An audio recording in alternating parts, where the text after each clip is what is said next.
الرحیم الحمدللہ رب العالمین الصلاۃ والسلام علیک یا رسول اللہ صلی اللہ علیہ وسلم بسم اللہ الرحمن الرحیم قال رسول اللہ صلی اللہ تعالی علیہ وآلہ وسلم فصل من قطع وطعفا حرما وأمن ظلم.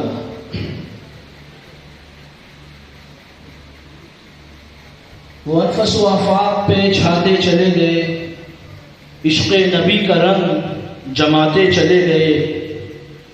وہ انفس و آفاق پہ چھاتے چلے گئے، عشق نبی کا رنگ جماتے چلے گئے. عزم بطول خلق نبی ضرب مرتضی وہ لاج پنجتن کی بچاتے چلے گئے. اور تھی چیز کیا فرات وہ غالب تھے پیاس پر، ٹھوکر سے اپنے دریا بہاتے چلے گئے. اور قتل حسین زیست کا عنوان بن گیا، قتل حسین زیست کا عنوان بن گیا. ہر سو بجھے چراغ جلاتے چلے گئے. قتل حسین زیست کا عنوان بن گیا. تو یہ عنوان کیا ہے؟ مولانا صاحب نے بہت اچھے اور چھوٹے انداز میں کہا کہ اگر عشق اہل بیت نہیں تو پھر کچھ بھی نہیں. تو عشق اہل بیت تو بہت اچھی بات ہے، سب سے اول درجے کی عبادت ہے سمجھیے. لیکن ہم عشق جس سے کرتے ہیں یا عشق جس سے کریں گے، ہم کیسے عاشق ہیں؟ ہمارے معشوق کو جو پہچانا جائے گا وہ ہم سے پہچانا جائے گا نا. ہم جو کریں گے یا ہم جو کرتے ہیں، ہمارے کردار ہمارے اخلاق کو دیکھ کر انسان بولے گا ارے یہ امام حسین کا عاشق ہے، امام کا حسین کا عاشق ایسا ہونا چاہیے. ہم اپنے کردار کی حفاظت نہ کریں، اپنے اخلاق ہمارے اچھے نہ ہوں اور ہم اپنے آپ کو کہیں ہم حسینی ہیں، ہم حسین سے عشق رکھتے ہیں، ہم علی والے ہیں، ہم علی سے عشق رکھتے ہیں، تو اللہ تعالیٰ ایسے عاشق کو بھی پسند نہیں کرتا.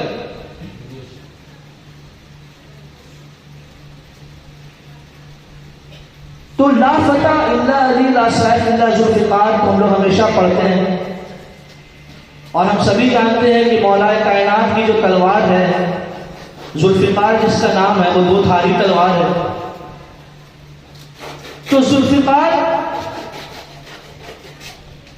جو دو دھاری تلوار ہے، یہ آپ کی جو وجود ہے، یہ کوئی تلوار جو تلوار ہے وہ آج کے زمانے میں، آج کے ڈیٹ میں ترکی کے میوزیم میں رکھا ہوا ہے، ترکی کے عجائب گھر میں رکھا ہوا ہے. لیکن آپ میں سے ہر ایک فرد جو اپنے آپ کو علی والا کہتا ہے، جو اپنے آپ کو حسینی کہتا ہے، اس کو اپنے آپ میں ذوالفقار بننا پڑے گا. اور یہ ذوالفقار کیا ہے؟ آپ کا اخلاق، آپ کا کیریکٹر اور حیا. یہ دو دھاری تلوار ہر مسلمان کو، ہر حسینی کو بننا پڑے گا. ابھی جو حدیث شریف میں نے آپ کو سنایا، اس کا مفہوم یہی ہے کہ جو توڑے، حضرت ابو ہریرہ رضی اللہ تعالیٰ نے حضور صلی اللہ علیہ وسلم سے پوچھا کہ افضل درجے کا انسان کون ہے؟ تو آپ نے فرمایا وہ انسان جس کا اخلاق اچھا. آپ نے یہ نہیں کہا کہ جو نماز پڑھتا ہو، جو روزے رکھتا ہو، جو ہر وقت عمرے پہ عمرہ کرتا ہو، حج پہ حج کیے جاتا ہو. آپ نے یہ نہیں کہا جس نے مراقبے کے تارے مناظر طے کر لیا ہو، جس نے علم کے سمندر میں غوطے لگا لیا ہو. آپ نے کیا کہا؟ جس کا اخلاق اچھا، جو اپنی زبان اور اپنے ہاتھ سے کسی انسان کو تکلیف نہ پہنچائے، کسی مسلمان کو نہیں، کسی بھی انسان کو اس کی زبان سے اور اس کے ہاتھ سے تکلیف نہ پہنچائے. اور اس حدیث شریف کا مفہوم یہ ہے کہ جو توڑے اس سے جوڑو، جو منہ تم سے پھیر لے اس کو جا کر سلام کرو. سر کے بال سے لے کر پیر کے ناخن تک پسینہ آ جائے گا، ہمارے ایگو کو ٹھیس پہنچے گی. یہ شبر بھائی ہم سے منہ پھیر کر ہیں اور ہم جائیں گے ان کو سلام کرنے کے لیے. میری عزت میں حرف آ جائے گا. نہیں, جو توڑے اس سے جوڑو, اس کو جا کر سلام کرو, اس سے ملو. جو تمہارا حق چھین لے اس کا حق تم مت چھینو, اس کا حق اس کے گھر تک پہنچا کر آؤ, یہ اخلاق ہے. اور جو تمہارے ساتھ زیادتی کرے اس کے ساتھ کیا کرو, بدلا لو, اسے معاف کرو. بس یہی 3 مراحل ہیں اخلاق کے, کہ جو توڑے اس سے جوڑو, جو تمہارا حق چھینے اس کا حق اس تک پہنچا کر آؤ, اور جو تمہارے ساتھ زیادتی کرے اسے معاف کرو. انگریزی کا ایک بہت ہی پرانا اور بہت ہی مشہور پروورب جسے کہتے ہیں, اسے مقولہ کہتے ہیں آپ لوگ, حضور ہمیشہ کہتے رہتے ہیں, بچپن سے ہم لوگوں کو یہ چیز بتاتے ہوئے ہیں کہ if wealth is lost, wealth مطلب کیا ہوتا ہے, زمین جائیداد دولت. if wealth is lost nothing is lost. اگر آپ کی دولت آپ سے چلی جاتی ہے, آپ کا روپیہ پیسہ آپ سے چھین جاتا ہے, تو کچھ نہیں بگڑتا. آپ کو اللہ تعالیٰ قوت دے, اللہ تعالیٰ آپ دوبارہ وہ دولت کما سکتے ہیں انشاءاللہ. if health is lost, health مطلب صحت, اگر آپ کی صحت کھو رہی ہے یا کھو جا رہا ہے, then there is something to worry, something is lost. آپ کو فکر کرنے کی ضرورت ہے, آپ کو اپنے صحت پہ دھیان دینے کی ضرورت ہے, کیونکہ اگر صحت نہیں ہوگا تو آپ دولت بھی نہیں کما پائیں گے. But if your character is lost, then everything is lost. اگر آپ کا اخلاق ختم ہو گیا, آپ کا کردار ختم ہو گیا, آپ انسانی نہیں, تو کیا فائدہ ایسے دولت اور ایسی صحت کو لے کر کہ جب آپ انسان ہو کر بھی انسان کی صف میں شمار نہیں. If wealth is lost, ہر بھائی اس چیز کو اپنی گارڈ مان لیجیے کہ if wealth is lost, nothing is lost. If health is lost, something is lost. And if character is lost, then everything is lost. پھر کچھ بھی نہیں بچتا آپ کے پاس. تو اپنے اخلاق کو اچھا کیجیے, اپنی زبان سے, اپنے ہاتھ سے پوری کوشش کیجیے کہ کسی بھی انسان کو, آپ کا بھائی تو آپ کا اپنا بھائی ہے, کسی بھی انسان کو آپ کے زبان اور آپ کے ہاتھ پاؤں سے تکلیف نہ پہنچے, تاکہ دیکھنے والا بولے ہاں یہ مسلمان کیسا ہوتا ہے, اچھا مسلمان ایسا ہونا چاہیے. آج کسی کی ہم شکایت نہیں کر رہے, لیکن آپ لوگ خود دیکھ رہے ہیں ہر وقت رمضان کا مہینہ ختم ہوتا نہیں کہ شراب کے دکان کے باہر جو لوگ کھڑے ہوتے ہیں خریدار, زیادہ تر ٹوپی پہن کر ہمارے ہی لوگ ہوتے ہیں. افسوس ہوتا ہے اتنا دیکھ کے کہ ہم ایسے مسلمان ہیں. عید آئے نہیں کہ بڑے لاؤڈ اسپیکر میں گانا بج رہا ہے, یہ ہمارا کردار ہے. ہم ایسے خوشیاں منانے کے لیے کس سے منائیں گے, لیکن اپنی ذات سے کسی کو تکلیف مت پہنچے. ایک یہ ہو گیا کیریکٹر, یہ ایک دھار ہوئی آپ کی زندگی کی, اور جو دوسرا دھار ہے وہ ہے حیا. حیا بہت ضروری ہے. آج کے دن میں آپ دیکھ لیں سب سے زیادہ بے حیائی سوشل میڈیا میں پھیلی ہوئی ہے. سوشل میڈیا کو ایک بے حیائی کا پلیٹ فارم, میڈیا نے ایک پلیٹ فارم بنا لیا, چاہے وہ انسٹاگرام لے لیجئے, اسنیپ چیٹ لے لیجئے, فیس بک لے لیجئے, ایکس لے لیجئے, لنکڈن لے لیجئے, ہر ایک سوشل میڈیا پلیٹ فارم پر ننگا پن اور بے حیائی پھیلی. حیا بہت ضروری ہے. لوط علیہ السلام کی قوم پہ جو عذاب نازل ہوا وہ صرف بے حیائی کی وجہ سے ہوا. فرعون نے تو دعویٰ کیا تھا, اس کے علاوہ کسی نے دعویٰ نہیں کیا خدا نے. فرعون نے دعویٰ کیا تھا کہ میں خدا ہوں. اللہ نے اسے ایک ہی عذاب دیا, پانی میں ڈبو دیا. اسے قوم کو اللہ نے پانی میں ڈبو دیا. لیکن لوط علیہ السلام کی قوم کو اللہ تعالیٰ نے زلزلے پہ زلزلہ بھیجا. پتھروں میں نام لکھا آیا, لوگوں کا نام لکھا ہوا آیا, برسایا گیا، زمین کو پلٹا گیا، اور پھر اس کے بعد جب سب زمین میں دھنس گئے دوبارہ زمین کو پلٹا گیا۔ اتنا دردناک عذاب ہوا حضرت اسلام کی قوم پر، کیوں؟ صرف اور صرف اس لیے کہ وہ قوم بے حیا ہو گئی۔ آج ہمارے معاشرے میں دیکھ لیجیے، ہم سمجھتے ہیں کہ کچھ نہیں ہوتا ہے، جس طرح سے ثواب جاریہ ہوتا ہے نا، کہ ہم نے کنواں کھدوایا تو اس ثواب جب تک ہم ہیں تب تک اور آخرت تک ہمیں وہ ثواب ملتا رہے گا، مدارس بنوائے ہم نے، مساجد بنوائے، مسافر خانے بنوائے، اور جس طرح ثواب جاریہ ہوتا ہے نا، تو جب آپ اپنی ننگی تصویریں، ناچتی ہوئی تصویریں، ہماری بچیاں خاص کر جو انسٹاگرام اور فیس بک میں جو لوڈ کرتے ہیں نا، تو ان کے موت کے بعد بھی جب دوسرے لوگ جب سوائپ کریں گے اور ان کا ویڈیو سامنے آئے گا نا، تو اس کا عذاب انہیں ملے گا، کیونکہ اپنے مرنے کے بعد بھی وہ اس بے حیائی کو قائم رکھ کر گئی ہے، یا رکھ کر گیا ہے، صرف عورتوں کو، صرف بچیوں کے لیے نہیں۔ ہاتھ جوڑ کر ہمارے بزرگوں میں تو بات چھوڑ دیجیے، اب نوجوانوں سے میری ہاتھ جوڑ کر اپیل ہے، بچیوں سے، آپ کو ایجوکیشنل انسٹیٹیوشنز میں پڑھتے ہیں، کالجز میں جاتے ہیں، ٹیوشنز میں پڑھتے ہیں، پڑھائی سے کوئی منمانیت نہیں، بلکہ اللہ نے سب سے پہلا لفظ جو کہا قرآن میں وہ ہے اقرا، پڑھ۔ تو اسلام پڑھنے سے کبھی نہیں روکتا ہے، اور جس طرح کا معاشرہ ہو گیا، آپ کے لیے الگ سے کوئی کالج نہیں بنے گی، الگ سے کوئی یونیورسٹی نہیں بنے گی، آپ کو ساتھ ہی میں پڑھنا ہے، لڑکے لڑکیاں ساتھ ہی میں پڑھ رہے ہیں، تو اس سے میں منع نہیں کر رہا ہوں، لیکن ایک باؤنڈری ہے، ہر چیز کا ایک بارڈر ہوتا ہے، ہر ملک کا ایک بارڈر ہوتا ہے، اگر اس بارڈر پہ آپ ایک قدم باہر بھی لے جائیں گے تو وہاں کی فوج یا تو آپ کو گولی سے چھلنی کر دے گی، یا تو آپ کو گرفتار کر کے آپ کو سزا دے گی۔ تو اللہ کے بھی کچھ حدود ہیں، آپ کو اس حدود کے اندر رہنا۔ مجھ سے میں بہت ہی مؤدبانہ طور پہ ہاتھ جوڑ کر اپیل کرتا ہوں اپنی بچیوں سے، خاص کر اپنے بچوں سے، جو نوجوان جو ابھی 8, 9, 10 کالجز میں جا رہے ہیں، یونیورسٹیز میں جا رہے ہیں، آپ لوگوں کے اوپر بہت بہت بہت بڑی ذمہ داری، قوم کی بھی اور خود کی بھی۔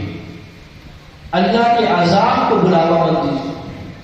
آج ہم لوگ کہتے ہیں کہ ہم پر ظلم ہو رہا ہے، تو ظلم کے ذمہ دار ہم خود ہیں۔ ہمارے اندر جو بے حیائی آ گئی ہے، اس بے حیائی کی وجہ سے ہمارے اوپر ظلم ہو رہا، اور کچھ نہیں۔ نماز پڑھنا بہت اچھی بات ہے، روزہ رکھنا اچھی بات ہے، ہم یا حسین کا نعرہ لگاتے ہیں، بہت اچھی بات ہے، لیکن ہم کیسے حسینی بنے، یہ ہمیں خود اپنے اندر اپنے گریبان میں جھانک کر دیکھنا ہو کہ ہمارے اندر حیا ہونی بہت ضروری ہے، اور ہمارا کیریکٹر، ہمارا کردار خراب نہ ہو۔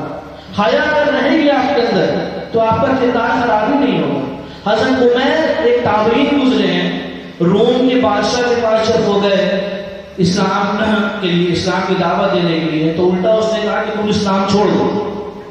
آپ نے کہا چاہے جو ہو جائے اسلام تو نہیں چھوڑو گے، تو انہوں نے کہا ٹھیک ہے تم اسلام نہیں چھوڑو گے، ہم دیکھتے ہیں تم اسلام کیسے نہیں چھوڑو۔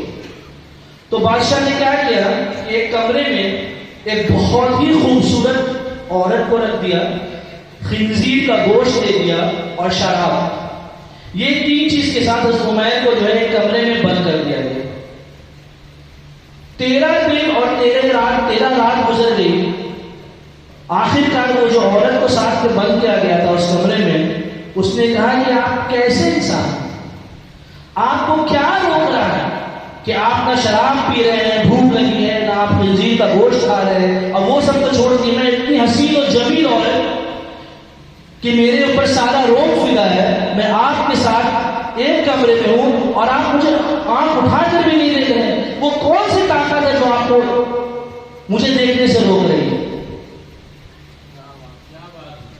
تو انہوں نے کہا میرا رب مجھے روک رہا ہے، میرا رب جس نے مجھے اس حیا کی توفیق بخشی ہے، وہ رب مجھے روک رہا ہے کہ میں تمہیں نہ دیکھوں۔ وہ فوراً ہاتھ جوڑ کر ان کے قدموں میں گر جاتی ہے اور فرماتی ہے کہ آپ مجھے اسلام میں داخل ہونا۔ اور پھر میں وعدہ کرتی ہوں کہ میں اس ظالم بادشاہ سے آپ کی جان کی حفاظت کروں. اور پھر ایک رات وہ دیکھتی ہے ماحول صحیح رہتا ہے, وہ کچھ پیسے دیتی ہے تمہیں رضی اللہ عنہ کو, اور فرماتی ہے کہ وہ دیکھیے وہ تارا, اس تارے کو اپنے سینے کاندھے کے برابر رکھتے ہوئے آپ نکل جائیے, ایک نہ ایک روز آپ عراق پہنچ جائیں انشاءاللہ. ایسا ہی ہوا. خیر پھر بات کا مرحلہ, پھر بات کی بات کچھ اور ہے, لیکن ابھی جو بات یہ ہے کہ ان کی حیا سے متاثر ہو کر اس عورت نے اسلام کو قبول کیا. تو میرے بزرگوں, میرے بھائیوں, میری بچیوں, پردے کی پوری ہم جو بزرگ گھر کے گارجینس ہیں, جو گھر کے شوہر ہیں, باپ ہیں, بھائی ہیں, آپ کی بچیاں اگر پردہ نہیں کریں گی تو اس کا عذاب آپ پر آئے گا, آپ کی کمائی پر آئے گا. آپ کو لگے گا کہ آپ لاکھوں کروڑوں کما رہے ہیں, لیکن اس کمائی میں اللہ برکت نہیں دے گا. یہ چیز آپ غور کر کے دیکھ لیجیے. اگر بچے آپ کی پردہ کرنے سے مکرے تو اسے گھر میں بیٹھا دیجیے. آپ کو ظالم بات ضرور کہے گی, لیکن انشاءاللہ آخرت کے روز جب اس کو نوازا جائے گا نا, تو اس وقت کہے گی بابا بہت بہت شکریہ جو آپ نے مجھے ٹانگے توڑ کر گھر میں بیٹھا دیا. سمجھائیے. میں کہنے کا مطلب یہی نہیں کہ آپ اپنے بچوں پر ظلم کریں, انہیں سمجھائیے, پردے کی تاکید کیجیے. شوہر اگر اپنی بیوی کو پردے میں نہیں رہ سکتا تو اس سے بڑا دخیلوس انسان کوئی نہیں. اس کے اوپر عذاب آئے گا کہ تم کیسے شوہر, کیسے گارڈین کہ تم اپنی بیوی کو پردے میں نہیں رہ سکتے ہو. ماڈرنائز ہو گیا سوسائٹی. جتنا کم سے کم لباس پہنے گا اتنا زیادہ انسان ماڈرنائز ہو گیا, اس سے زیادہ ماڈرن ہو گیا. اللہ کے واسطے, اللہ کے رسول کے واسطے آپ لوگ جو سلسلہ والے ہیں, خاص کر آپ سے آپ کے پیر کو, آپ کے سلسلے کو پہچانا جاتا ہے. یہ فنا کا مرید ہے, یہ فنا سلسلے سے تعلق رکھتا ہے. اگر آپ صحیح نہیں رہیں گے تو انسان آپ کو نہیں بول رہے ہیں. آپ دیکھیں دراصل آپ کے پیر کے اوپر انگلی اٹھ رہی ہے, آپ کے سلسلے کے اوپر اٹھ رہی ہوگی. تو پردے کی پوری تاکید کریں, بچیوں کو سمجھائیں کہ ایک کھلی ہوئی مٹھائی ہے اور ایک ڈھکا ہوا مٹھائی ہے, پیک کیا ہوا ہے. تو مکھیاں کس پر بیٹھتی ہیں, جو مٹھائی کھلی ہی ہوتی ہے یا جو مٹھائی ڈھکا ہوا ہوتا ہے؟ بتائیے. جو کھلی ہوئی مٹھائی ہوتی ہے مکھیاں آ کر اس پر ہی بیٹھتی ہیں, بن بناتی ہیں. تو یہ معاشرے میں جتنے مکھیاں گھوم رہے ہیں نا, اگر آپ کو اپنے اوپر نہیں بٹھوانا ہے تو اپنے آپ کو ڈھک کر رکھیے. آپ دیکھیے ڈھکنا کوئی ہر اچھی چیز, ہر متبارک چیز اللہ تعالیٰ نے جو بنائی ہے اس کو ہم لوگ ڈھک کر ہی رکھتے ہیں. اگر ایک کتب خانہ ہو, ایک لائبریری ہو, اور ایک بچے کو کہیے کہ فلاں کتاب جا کر وہاں سے اٹھا کر لے آؤ. مان لیجیے شیکسپیئر ایک بہت بڑا رائٹر ہے, شیکسپیئر کی فلاں کتاب لائبریری سے جا کر اٹھا کر لے آؤ. وہ 4 سال یا 5 سال کا بچہ کتب خانے کو ڈھونڈ لے گا, لیکن لے کر نہیں آ پائے گا. اسے پتہ ہی نہیں کون سی کتاب کیا ہے. لیکن اگر اسے کہہ دیجیے کہ کچھ قرآن شریف جا کر لے آؤ تو انشاءاللہ وہ جا کر لے آئے گا. کیوں؟ کیونکہ سمجھ میں آ جائے گا کہ وہ قرآن جو ہے جس پہ نام سے ڈھکا ہوا ہے, کور چڑھا ہوا ہے اس کے اوپر, وہ جائے گا, جا کر لے آئے گا. اللہ نے کسی مسجد کے اوپر غلاف نہیں چڑھا ہوا ہے, لیکن خانہ کعبہ کے اوپر غلاف ہے. کیوں اسے پردہ میں رکھا گیا ہے؟ کیونکہ وہ عظمت والی چیز ہے. تو ہم جو اپنے بچوں کو پردہ کرنے کی تاکید کر رہے ہیں, ہمیں تمہارے کردار پر شک نہیں ہے. الحمدللہ باہر جو مکھیاں بھی بنا رہی ہیں ان سے تمہیں بچانا ہے, کیونکہ تم ہمارے لیے عظمت والی چیز ہو.